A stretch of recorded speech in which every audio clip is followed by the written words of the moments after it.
next item is item 8.4, the ECCL audit. Yes, we have tonight, as I've mentioned earlier, a number of people in the room. Some of them you've heard from so far regarding the idea of looking at some aspect of it. We have Mr. Levitt again here, who's our auditor, who can speak to the financial aspects of the last couple of years. Next to him is Mr. Barossa, who is from an independent architectural firm down in San Jose. Mr. Levitt, why don't you come on up for a second, and then we have the architects, Mr. Mark Cyberlick, we have John Baker from Swinnerton, and again we have Turner Construction. Mr. Levitt, I don't know if the board has any questions from you from a financial perspective regarding the financials of the bond measure for the last couple of years. We heard earlier tonight that the COC looks at every expense. They referenced the fact that you also sampled the expenses, so I don't know if there's anything you want to share. Sure, I'd be happy to speak to that. Our firm, CWDL, conducted the financial audits for the 14-15 and the 15-16 school years. In 14-15, there was one exception noted, not related to expenditures not being appropriate to the ballot language. It was a procedural item, an internal control deficiency that we recommended to the district to correct. We noted that correction in the subsequent year, in the 15-16 year. So in the 15-16 year, we had no exceptions in that report. But similar to what the COC members did a good job in kind of explaining in terms of their focus on the expenditures and what they're doing with that information, we take a similar perspective as the financial auditor and the performance auditor over the program, looking at the financial presentation of the bond fund to make sure that that is reported accurately to the board and to the district stakeholders. And we also look at the performance side to make sure the expenditures, all money being spent through the bond fund, all those bond election proceeds spent toward construction projects are spent toward items that are indicated in the ballot language. Thanks. So I've heard a lot this evening about verifying that money was spent appropriately. One of the things I haven't heard is when you look at the idea of auditing something, I think the idea as to what something's true value, how much are people being charged for things, you know, that your piece of making sure that it's in the appropriate box, that it was an item that was approved by Measure J, it doesn't really, in my mind, connect with the idea of an audit of the construction project of did we get charged $10 for $1 worth of whatever, and that's where I'm hearing the COC, I'm hearing you, but I'm not hearing a lot about oversight of a construction project. And if I could just say to that, that's an entirely fair point. When we come at it from the perspective of a certified public accounting firm, from a financial audit perspective, we're very much looking at the state's guidelines over public construction, as opposed to coming at it from the perspective of a professional architect or contractor looking at the true value that's being gained on a per project and really a per line item basis and assessing that from a value perspective. There's a lot to that, and there certainly are ways and contractors and consultants that can provide that insight in different ways, from the front end or even the back end of a program, looking at it from that perspective. And there's a lot of value in considering that perspective. Thank you. And if it helps, again, we have Mr. Barossa, who may want to come up now. Mr. Barossa, your firm did the walkthrough as well on Monday. You got a feel for the project, whether or not you thought there was anything critical or not. Anything you want to share with the board and board members if you want to ask questions? Well, good evening, everybody. Juan Barossa with Derivi Castellanos Architects, DCA. So yes, I did participate in the walkthrough this Monday. So I have a total of about 3 hours of background on your project. And so I joined the team with the district staff, the city staff, Turner representative, Swinnerton, and walked through pretty thoroughly through a lot of the rooms and looked at some of the issues, or all the issues on the list. And so from my experience, having worked on many school projects throughout the Bay Area, For a project of this size, what I saw were common issues, like door hardware that needs adjusting, toilets that are loose that need to be tightened and caulked, some issues throughout the site. But I saw nothing really that was a critical or fatal flaw in the construction. You have to remember this is a pretty large project, and it's a pretty large undertaking. So what I see is that the project was built well, that it's operating well, but like large projects, it's not free of small bugs in some areas. We did walk through, and as we were discussing, we did, I think there was agreement among the group that some items are clearly warranty items that need to be fixed and can be fixed. I think a number of items are going to take a little more study to see why things aren't meeting your expectations, and those might take a little more study. Probably a handful of those. None of those, in my mind, represented a structural deficiency or any safety or other sort of risk to students. So from my perspective, I think the important thing here is that the team work together, take direction from the board. I think it's loud and clear that there should be a timeline to address all these issues so that the district can move on and the constituents can enjoy the project. So I think that's what I saw Monday. May I ask a few questions? And they're design related, and I don't know if you are willing or able to answer design. I'll try. Okay. So when you talk about safety, I do walk around and I do see things that I feel are unsafe. If you walk up to that upper level, you can see where the balls get thrown up onto the roof. If you know the ledge that I'm talking about. Yeah. Mhm. So students could actually walk onto that ledge and walk onto that roof. I think that's a safety issue.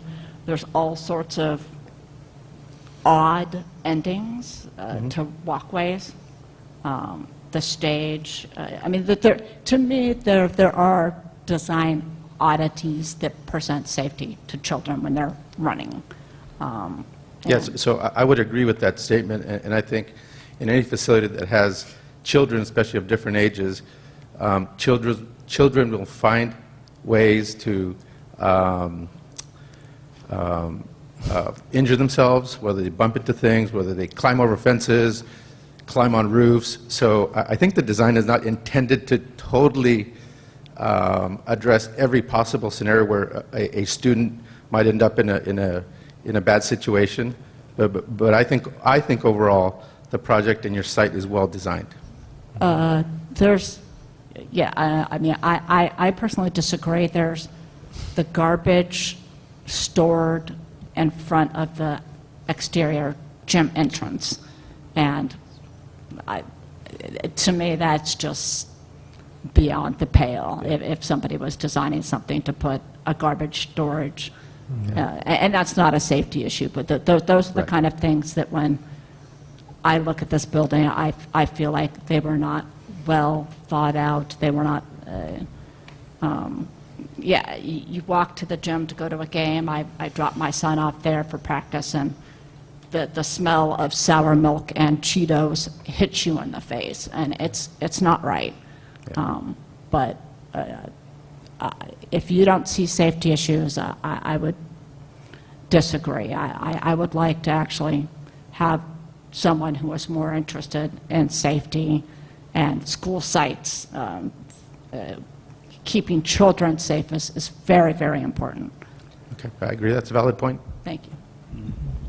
I just wanted to say that I value expertise. Thank you for doing the walkthrough, and it's reassuring to me what I'm hearing from you. So thank you for that. Welcome. Thank you. And I'll remind the board, Mark Cyberlick is here from the architectural firm. If you have anything specific you want to ask the architect from the job, I think Mr. Cyberlick's more than happy to come forward. Are there any questions for Mr. Cyberlick?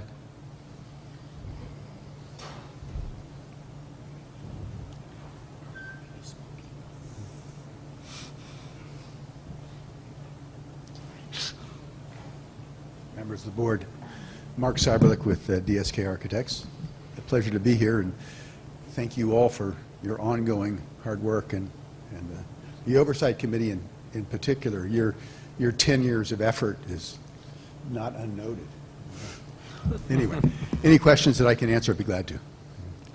You could answer why the garbage ended up in front of the gymnasium.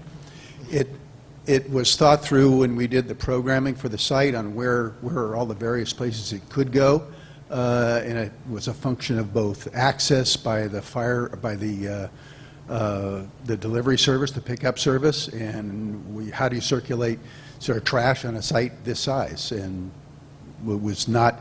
We didn't do that sort of on our own. We did it through some committees and meetings with various members of the staff, and we ended up with that spot. And you sort of look around the site and you think of where would be a better spot, and I can appreciate the concerns you've noted, but that's how it evolved in that spot. And any answers about the overhang and the pathway that leads to the overhang? Yeah, safety is a challenge on sort of any campus. We have an obligation to meet a standard that's established by the state on what safety is, and so we're very rigorous at meeting that, and we do our best at looking at what goes beyond that to establish sort of levels of safety for any site, in particular educational site. And so trying to diminish every opportunity for a child to find a way to put themselves at risk, we do our best with that. There's doing things like canopies and flat surfaces. We have to be careful about that, but we don't catch them all.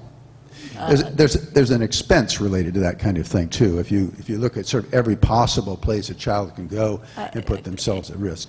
I think if you know the place I'm talking about, we're not talking about an oddball spot where some child might happen to think about it. We're talking about an obvious path to get the ball off the roof. I mean, it's not like it would just somebody looking for trouble. I'm betting money that at some point a staff person or somebody here has walked over there to get a ball off the roof or that overhang that's not meant to be walked on. No, noted. I don't disagree with your concern. Thank you.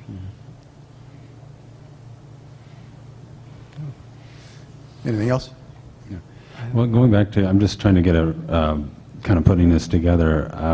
We're here discussing the audit. Now, are we getting into design issues and that is part of the audit? Is it a financial approach? Is it a performance approach? I still have not had that answer yet regarding this audit issue. No, I sent a template Okay. that said a complete audit from start to finish, including everything. It was, John Rubio asked for it. He said, what's the scope? And we wrote down and wrote a scope from start to finish, financial, performance, construction, design, and all of that was, there's no mystery to audits. People perform them, schools perform them. It's not some mystery that you can't pin down. Well, when you mention a design audit, I've Can never I interrupt? heard of that. I believe, are we done Yeah. asking Hey, questions Mr. of this Cyberlak, gentleman right you here? can step down. Well, I might just add a little bit of clarification when we talk about auditing a building. And when we look at construction, the construction process has independent inspectors that are there throughout the process, both from the state and the city. And so there's a fairly thorough inspection process about life safety that happens through the course of construction that's independent from both us and Turner that takes place. When you talk about design, the process of design goes back to an initial programming effort and understanding of what kind of spaces and how the spaces work on this campus. And that evolves through several phases of design. And the end product is consistent with that entire sequence of several years of effort. So I'm not quite sure what you would audit there. I mean, you could go back and look at a programming document and say, okay, this is what we were talking about at this phase, is this what we ended up with?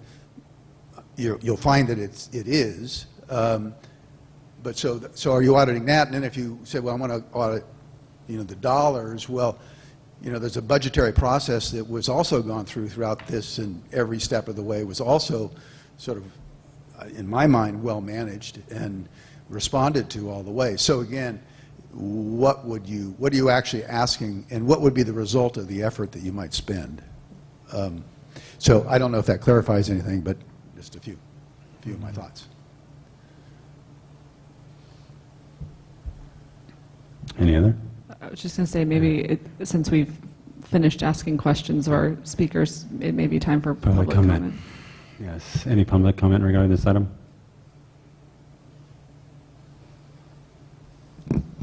If I may, I've been in the business of building buildings since 19... Could you speak into the microphone, please? I've been in the business of building buildings since 1989, and I've never experienced a building even half this size that hasn't had issues where, when it's completed, there were issues that were unanticipated that needed to be adjusted or adapted. And when we were in the California School Board Association training for school board members statewide, one of the regular recommendations was to regularly look at all of our facilities and to look at how they're being used, are there improvements, are there changes, especially as the needs of teachers and education change and the needs adapt. On the specific issue of balls on the roof, for example, a standard fix for these kind of things would be netting to make sure that the balls fall off the roof. So there are ways to go in and adapt and fix these things, and I think it's best practice to set up an ongoing process of just checking every year and checking in with the teachers. Is there anything that needs to be done? In the nonprofit sector, that's called facility strategic planning. Everybody from affordable housing developers to the state of California does this, to just look at what are our needs, how are we using the building today. Kids may come up with new technologies or new things that will need further changes to the buildings, but to make that a regular process, and I think that's best practice for making sure that our facilities meet the needs of our teachers and kids every year. You will find at times that there isn't enough funding to do it, but if you know that list, when the state funding bonds, and there is a new bond comes up, then the funding is also available. But if you don't know what you need when the funds are available, then other groups come in and get the funds, and that's a loss to the district. So my 2 cents, and I hope that's helpful. Thank you. Additional comment?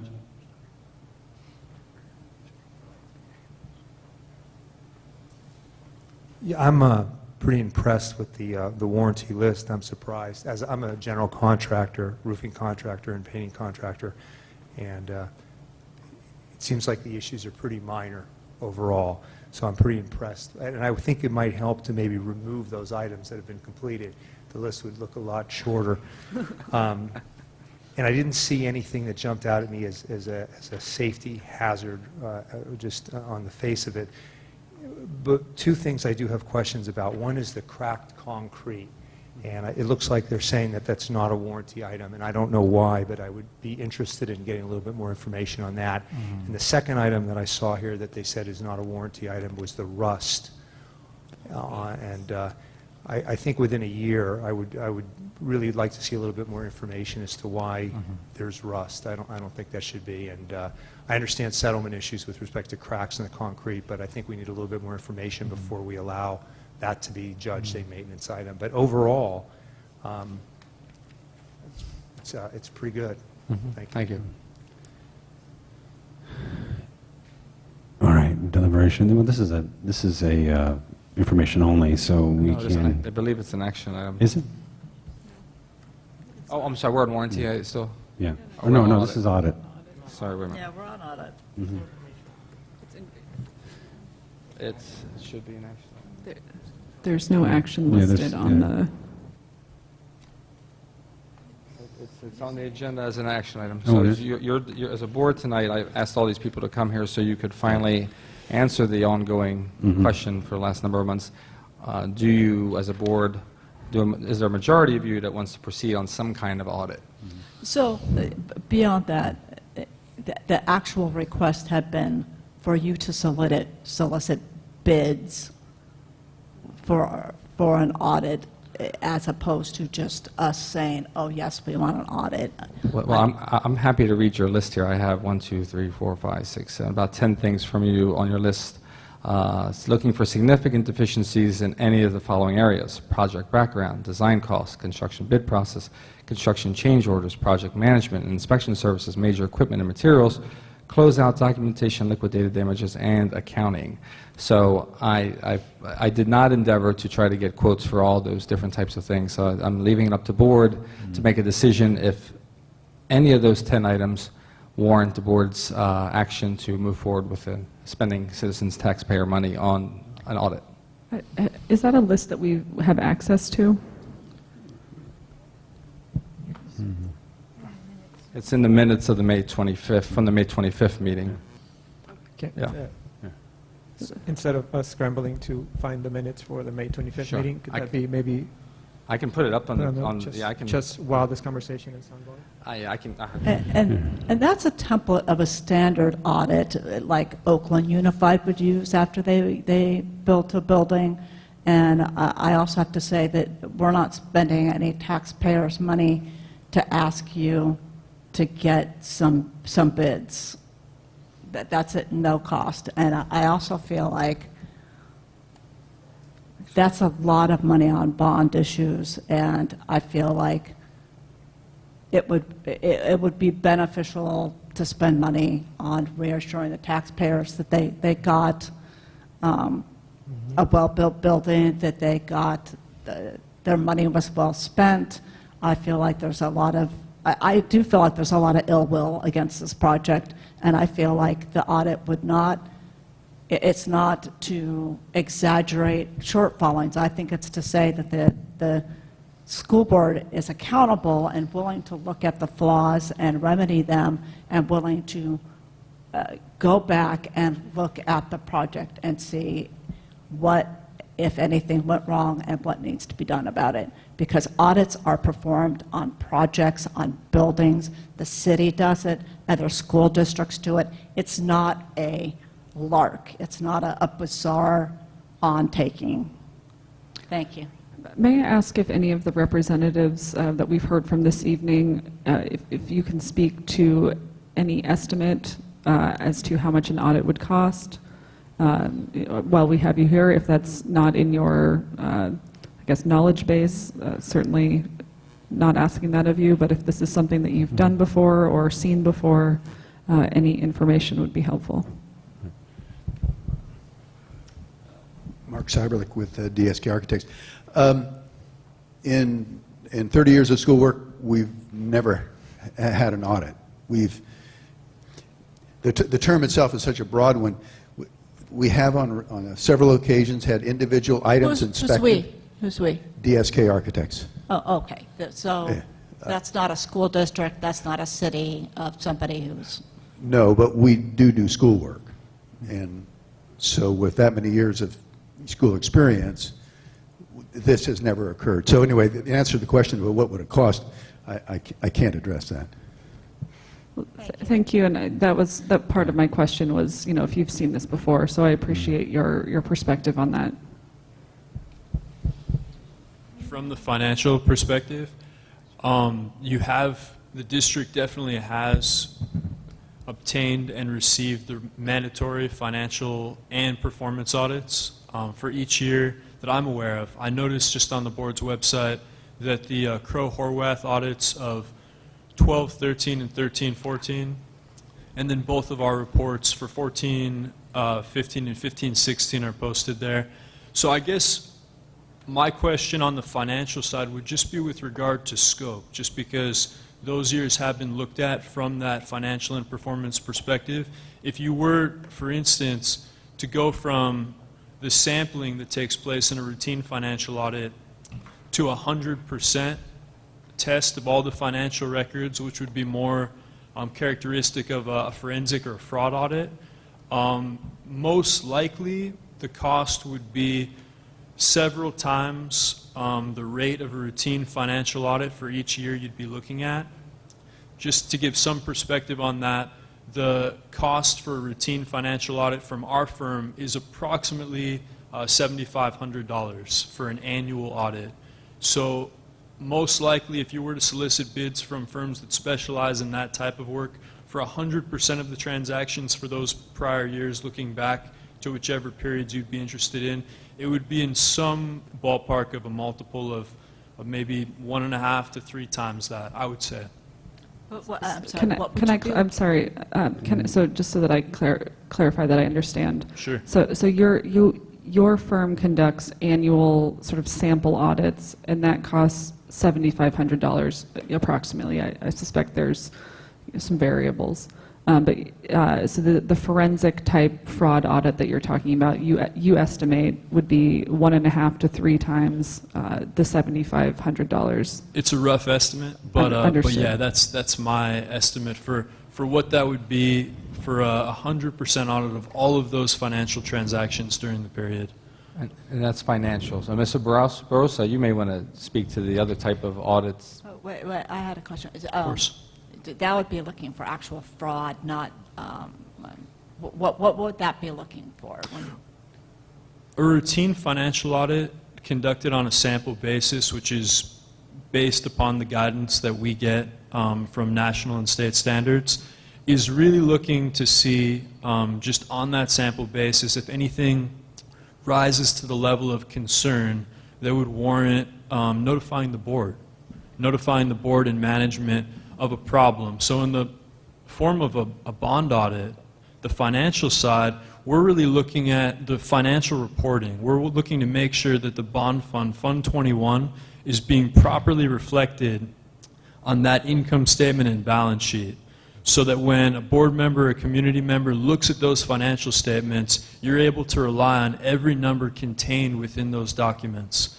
And then on the other side, on the performance side, we're looking very similarly to the Oversight Committee to see that all of the funds that are being spent on the approved ballot list.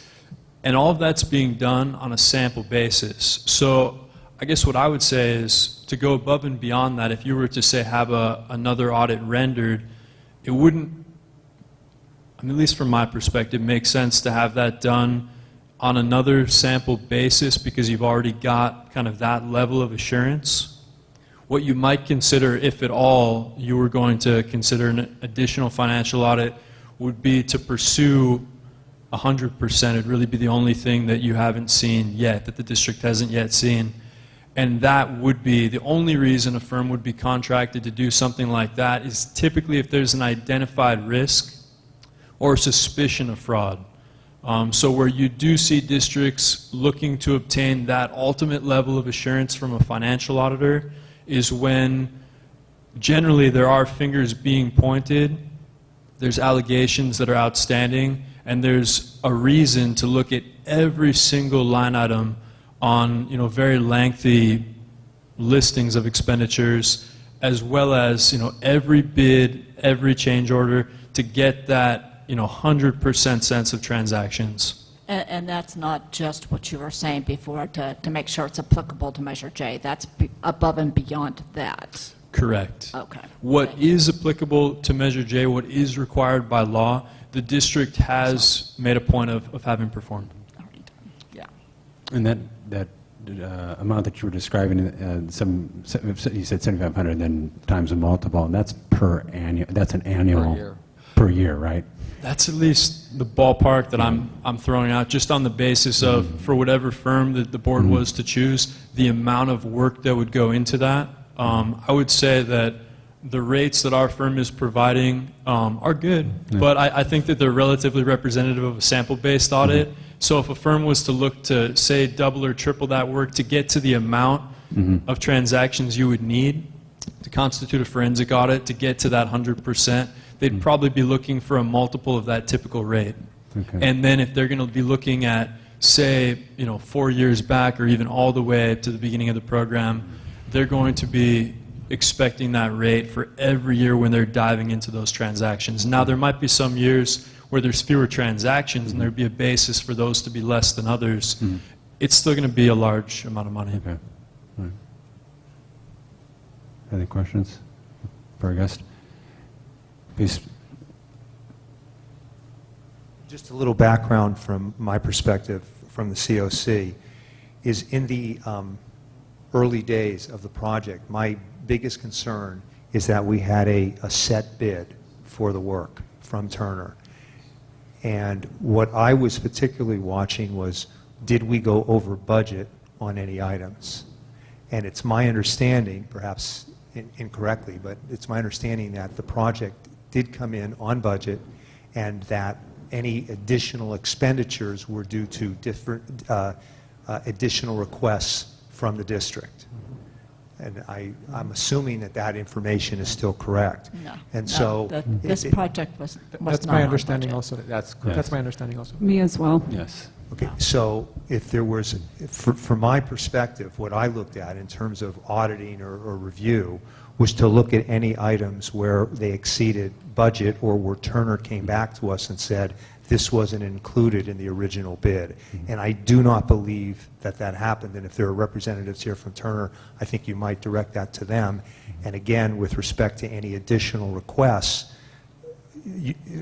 above and beyond what Turner initially bid on. So you can say, okay, we want X, Y, Z, and then there would be additional costs with respect to that. But I do not believe, and I just, Superintendent, is that correct, that the project did come in on budget and that the only additional expenditures were those based on additional requests from the district? That's correct, or It was unless it was something unknown to us Okay. or, related to. So if that's addition. not true, then I would say I would focus on that, because that was the representation that was It given was, to us. it was late and over budget. I'm sorry?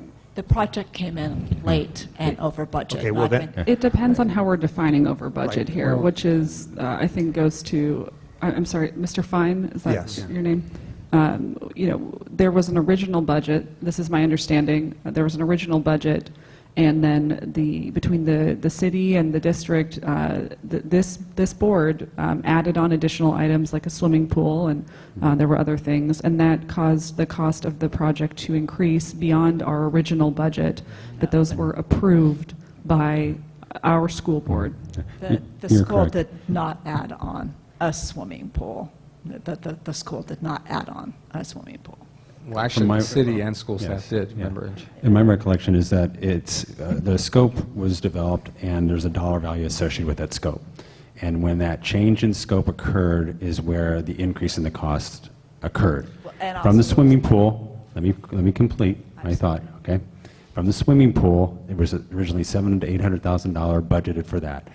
With the city's input and city's direction, we increased the size of that scope for the swimming pool. That's why that went over that amount of set budget. It's not that we blew the budget because we had an original scope and it kept creeping up. It was because there was scope added by various parties in the process, and that's what increased the cost. It was also late, which also, I believe, would have increased the cost when the project is running.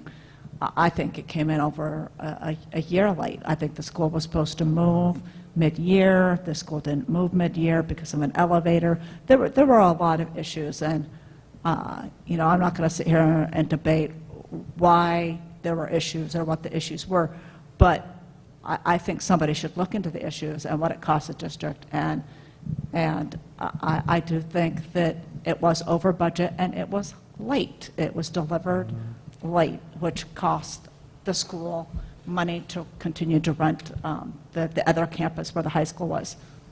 I think we're moving away here from Yeah. the But- subject a little bit.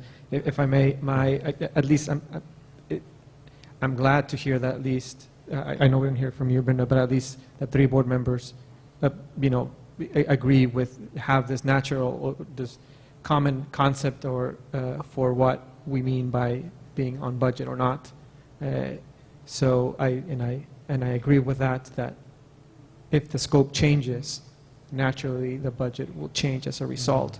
So, so at least I'm glad that at least three of us are sort of talking in that same terms. Again, I think we're moving away from the topic. With regards to an audit, what I've said in the past is that, and what I was hoping to understand was, what are we auditing? What are we looking to accomplish? And I asked, questions to people that, that came into meetings and that presented, and I've asked, questions today as well to try to help us understand or define what it is that we're trying to audit. I see an attempt here and appreciate the effort that we see in the screen, an attempt to sort of materialize what the audit should be about. Unfortunately, I don't agree with many of these items that I see in that particular list. If we were to want to continue to do an audit, and if we wanted to ask or direct John to help us identify bids for that, the only topic that I particularly see would be with regards to the bidding process. To sort of basically just, I don't even know who would we task to do this, but I saw questions around how was the bidding process performed. Did we actually go out and do some biddings? But with regards to the other topics that I thought that could lead to a possible audit, I'm in a much more comfortable position now than I was before. We spoke about a financial audit. To me, I feel comfortable with what I've heard today about the state and the measures that were taken. It was reassuring to hear that the audits were taking place, that they were primarily healthy. There was one major finding that was addressed along that process. The other area that I thought could be a possible audit would be with regards to Measure J and whether the funds were actually utilized appropriately. I heard today from the gentleman that spoke today from the Citizens Oversight Committee that, again, I'm reassured again that doesn't seem like that's an area for us to continue to want to look at. The other potential area that I thought could be worth digging into would be the construction quality. And again, I've heard today, thank you again for your expertise and for the things that you brought to this table. Again, a much more better place than it was before. I thought that maybe we could go through that process again and have somebody come in and look through the building. It seems like that was addressed. So again, to me, I don't see any potential areas for a possible audit moving forward, except perhaps with regards to the bidding process, and that's the only thing that sort of comes up, at least in my list. So I wanted to bring that up there. I might add my 2 cents regarding the bidding process, and maybe forgive my mismemory. Person from Turner. Can you probably describe the bidding process? And I believe it was a lease back method of bidding, and that's a little bit different as opposed to typical construction bidding. Maybe you can explain to the board and members of the audience. And Mr. Baker may have some. I know it was after before you came on, but I don't know if you have knowledge of it as well. Yeah, unfortunately, I wasn't involved with the project at that stage. It came on a little bit later. It's going a little far back if we're looking at the process. Yeah. Okay. I can say I was on the school board, and I would encourage you to go back to the reports that we got on this at that time. I know they're in the record.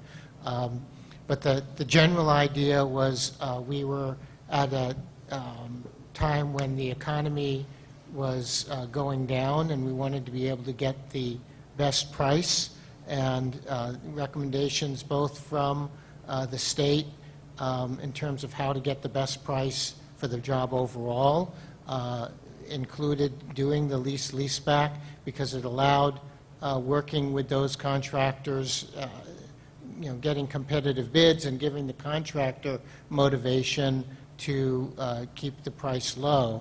I have to say, as somebody who's in the construction business, if this project was bid out today, the price would be significantly higher.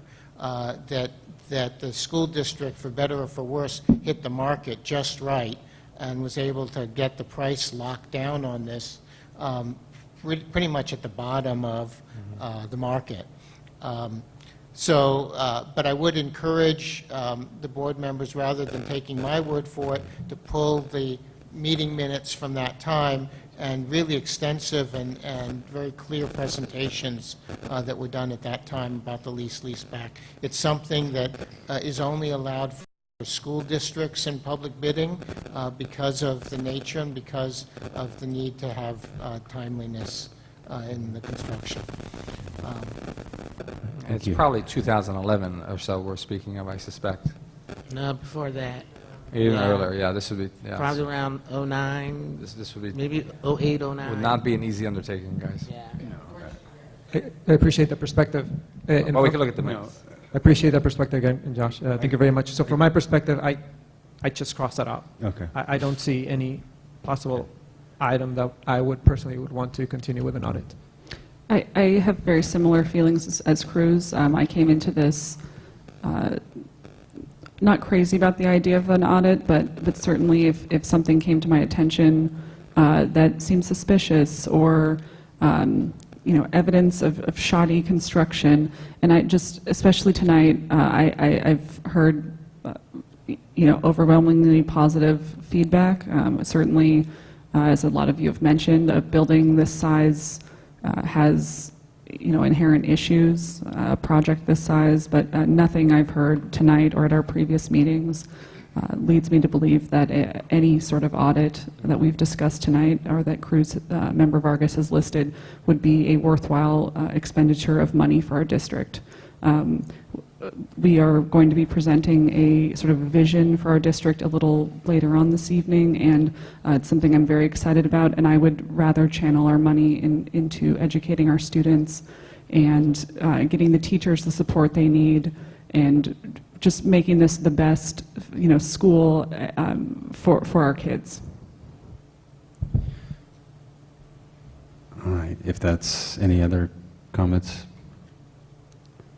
If that's the case, do I have a motion for accepting of an audit for Dr. Rubio to pursue bids for?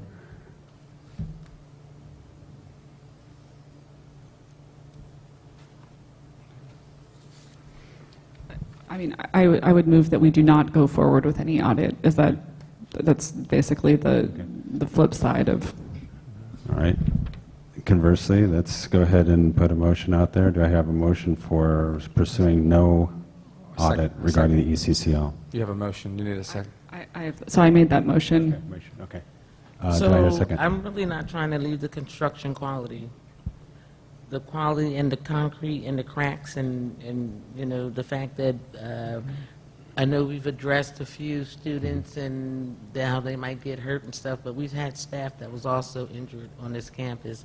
And I myself, when I walk through this campus, I'm just not happy with the quality of the construction. So almost everything on the list, I've been here for all of that. When it came to the bids, everything is good and fine. We did a good process. We had lots of community input. We had quite a few different companies come and lay out schematics for us. We had visuals. We had community input. We had, in every area of Emeryville, we set up community meetings, and I set them up myself because I worked with Hayen and Roy in the very beginning and to form the COC. So I go way back to the very beginning. And with all said and done, when it comes to the quality of the construction, so now there's a possibility that if we get to the bottom of this list, and a few of these things that aren't under warranty, if they can still be fixed or completed, then I might be satisfied. But when it comes to the fact that somebody's not willing to assume responsibility for them laying cement and it cracking, and like up on the balcony, I myself, I feel like if I was another 3 pounds, I'm going to go through the cement. And so I don't even go up top because of the cracks in the cement. So I don't necessarily think that there might need to be an audit on it, but I definitely do think it needs to be addressed, and somebody need to assume responsibility for the fact that they were hired to do a certain job and the quality is not a good quality. I absolutely agree, Brenda. What I like about the process that we've sort of set is that in us setting the goal and the objective of going to this checklist and fixing this checklist by December, it's going to force that exact conversation I think that you described. It's going to drive the conversation about who's responsible for this, and for those people to come forward and fix it as necessary. And if something is not under warranty and it's the district's responsibility to foot the bill, we'll foot the bill. But ultimately, to me, what's most important is that we complete this list, and that's why I kept on going as to let's set an objective for when this is completed. So I kind of like what we're doing in terms of as a board, as a control, checks and balances for making sure that that list of items is addressed, every single item is addressed. All right, with So that- going back to You still Bailey, have I to would do second. Get back to the I would motion. second. Yeah, I would the second that motion. Now, do I have a roll call, please? So what are we calling? So I made a motion that we not go forward with an audit. So my motion is that there will be no audit at this time of any type. Okay, but we're going to be sticklers to making sure that this list is completed By December. I support that. And reevaluate the campus again with maybe all the gentlemen who already walked through.